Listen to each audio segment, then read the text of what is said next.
va se pencher sur deux structures verbales qui se ressemblent beaucoup et qui pourtant sont bien différentes. Il s'agit de used to et de be used to. Et ce qu'on va faire ensemble aujourd'hui, c'est qu'on va apprendre à les différencier. Les Français ont du mal à faire la différence, voire même pensent que les deux expressions veulent dire la même chose. Et aujourd'hui, on va voir qu'il y a 3 façons de les différencier et que c'est très important. Tout d'abord, il y a une différence de sens. Used to est utilisé pour exprimer une habitude dans le passé, un passé qui est révolu, c'est-à-dire que c'est une habitude qu'on a eue dans le passé, mais qu'on n'a plus aujourd'hui. Alors que be used to est utilisé pour exprimer une habitude présente, quelque chose qu'on a l'habitude de faire en ce moment dans notre vie. Deuxièmement, on observe une différence de structure.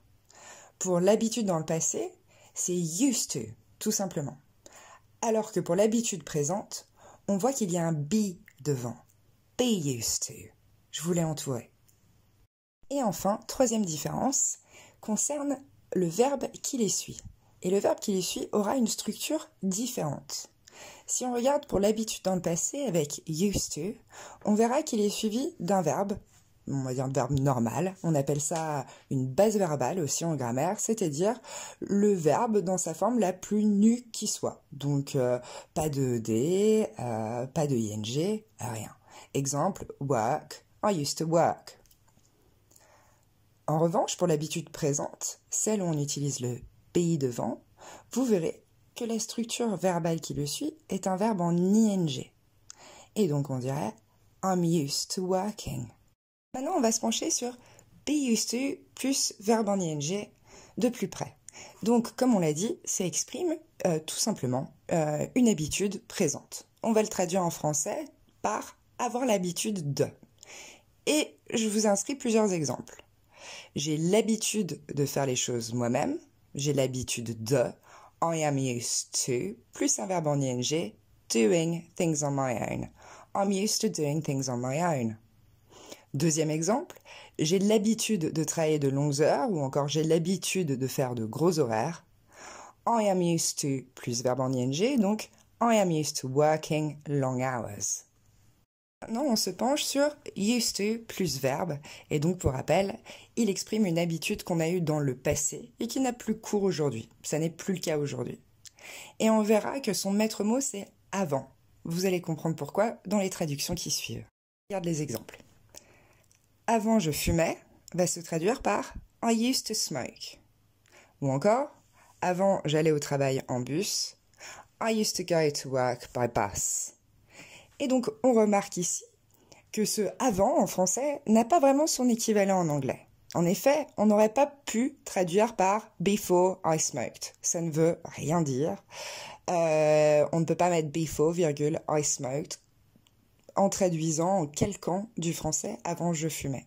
La seule possibilité que vous avez pour traduire cette même idée d'une habitude, par exemple de fumer qu'on a eu avant et depuis on a arrêté de fumer, c'est d'avoir recours à used to.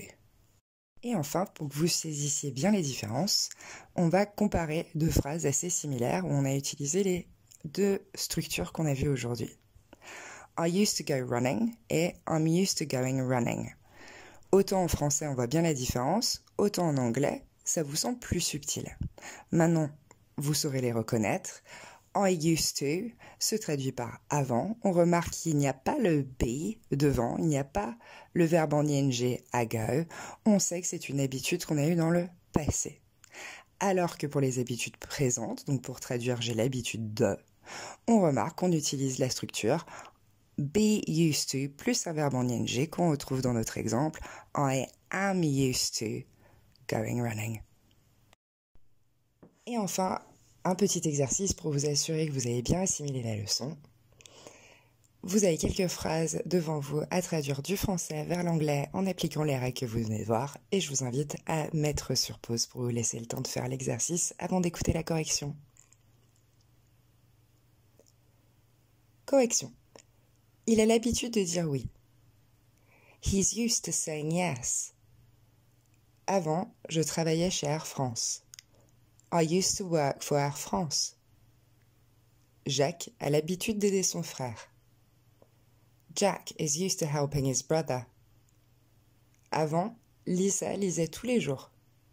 Lisa used to read every day. J'ai l'habitude de travailler beaucoup. I'm used to working a lot. Et maintenant, vous allez pouvoir produire vos propres phrases en appliquant ces mêmes règles, histoire d'encore mieux assimiler la leçon. À bientôt!